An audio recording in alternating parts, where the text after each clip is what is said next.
few people who are actually doing both peak 8 type exercises and power plate. Hmm. And I may be one of the very few that have, and maybe one of the only ones who've actually measured their growth hormone. And I just got my repeat growth hormone done from Dr. Jonathan Wright's lab, and Hmm. I actually have the highest growth hormone he ever tested.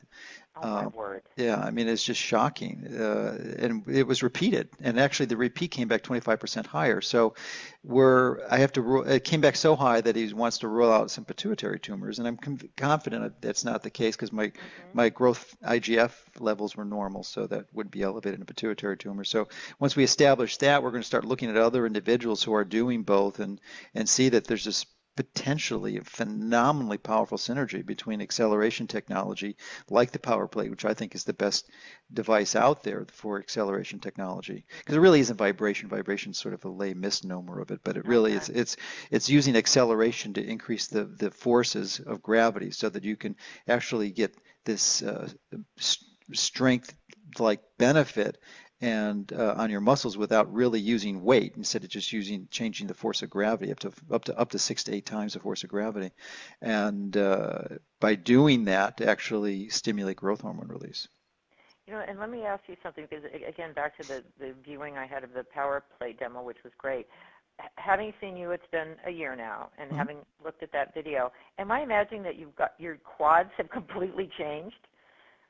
Yeah, I think they did get bigger. But I mean, there's like a quad there. I don't know that that was there a year ago. Yeah, it's actually even gotten bigger since that video, because the video was actually shot in the fall, so that's almost 6 months ago now. Oh wow. Yeah, so Yeah. it's just extraordinary. I mean, the improvements continue to uh, continue, which Yeah, well, even that yeah. was the most noticeable thing because I know personally that's one of the hard areas for me to develop or build a bunch of muscle. And I'm like, he's got some quads now, so uh, good to see. Yeah, well, I've Uh, been doing a lot of squats too. I mean, do squats on the ah, power plate, and I do squats for strength training. mhm. So, and actually, that what you can do rather than using acceleration technology and power plate, you can use strength training. And Phil goes in this really in his program on how to use that to a peak eight. So it's not really, I mean, you can use those principles where you in your squats, you just explode up, and he calls it Yeah, X lifts for the E-lift, explosion. E-lift. E lifts. Okay, Actually, I yeah, call it X lifts. I said yeah, okay, E was just like it looks like a like an electronic internet thing, but no, yeah, he calls it E lifts. I call it X lifts okay. for explosion. But and when you do that with squats is probably the best thing you do with. I mean, you're going to see amazing improvement in your muscular strength and even in the strength in all the muscles in your body because a squat, not only it's a lot of people don't understand that they think they're just going to improve their leg strength, but it actually will improve your arms Well, and it's your not bad for chest the because booties either. Let's be serious. yeah, well, that too, but I mean, the men are interested in their pecs and their biceps, so I mean, it Mhm. will improve the strength of those and the size of those too, because it's just because of the hormonal shifts that occur when you engage in that type of activity. I mean, the squats are profoundly beneficial exercise.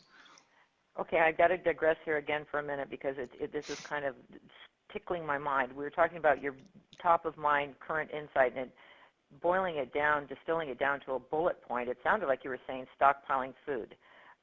Your Well, Joe, just being prepared, okay, definitely well, food and, just be, it's just the whole, I mean, just probably not just one thing, but just start looking at that area because there's people who've written a lot about this. So oh yeah, it's a very complex process yeah. not process, but the strategy that one needs to, and not complex, but comprehensive that needs to engage in to be prepared. But, I was a Well, Boy Scout and, I'm I a was a Girl Scout, fully and I believe in agree be with you. prepared. So. Well, let me ask you, so you're Joe Mercola. What are you stockpiling? What foods are you stockpiling or being prepared with?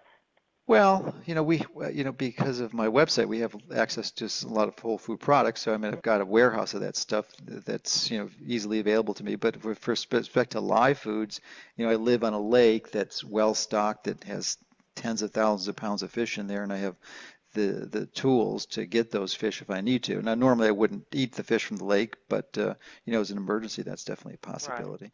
So that's one source, and then having I guess precious metals that you can easily barter for commodities that other commodities Right. that you may need. So that's Are another. you a gold or a silver bug? Well, I think both are useful. I think silver is more practical for most people because it's more easily affordable. And as we Hmm. speak, it's about just about $31 an ounce. And last August, it was under 20, so it's gone up 50% in 6 months. And many people think it's going to be $50 before the end of the year. And you can, it's a been an age-old uh, tool for bartering, Yeah. and actually in some communities in the U.S. it is acceptable currency for exchange. And so if you have some of that, it's most likely not going to lose value. You're not going to get interest on it, but if an emergency happens, you can trade that for food or other items you might need. Hmm. Um, okay, I have one. This is probably my last question, unless I think of something else here. Um, Over the last 3 months, what has been, I'm asking you my questions, other people ask you their questions. If you took a look at the last 3 months, what's been the most frequently asked question that you've gotten, and what was your answer? Most frequently asked question in the last 3 months. Hmm. Hmm. I don't know that I can't give you a good answer on that because it's not like I have a lifestyle that I guess pushed me in front of the public where people are asking me questions all the time. I give presentations a few times a year, and so for the most part, I'm just writing and editing articles and moderating the comments on those. So that experience doesn't really allow me to sort of enter a survey-like mode where I'm get a sense of what people's questions are. Hmm. So I'd have to. Okay. So I can't give you a good answer on that. All right. Well, is there one question you'd like to ask me then? Heck, I'll turn it around. Well, one of my passions and one of the reasons we're connected is the anti basically strategies to optimize aging, Hmm. and I guess especially with your book, one of the big issues is the strategies to uh, to enhance telomere biology and Hmm. basically minimize telomere shortening and eventually actually increase the telomeres. So um, I guess one of the traditional strategies for the last few years, and really the only strategy that's been approved to actually use this, was a product called TA65, which I know you've been on, and Hmm. Dave, your partner, has been on too. So that seems like there's emerging and actually TA65 is producing some less expensive alternatives because that has been a practical barrier for many. It was relatively pricey for most to go on it. Yeah, and when And I got involved, and I helped actually, was instrumental in the launch of that, and I moved to New York from LA 4 years ago and just dug deep in, hunkered in, and helped that get going. Initially, the price was $25,000 a year. mhm. Now, part of that was very extensive over the course of a year lab work, but it was still, pricey.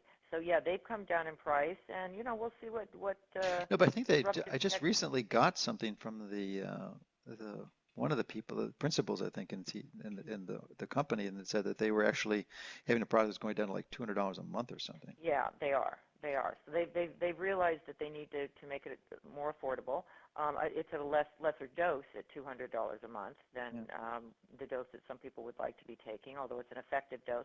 But disruptive technology. There's stuff.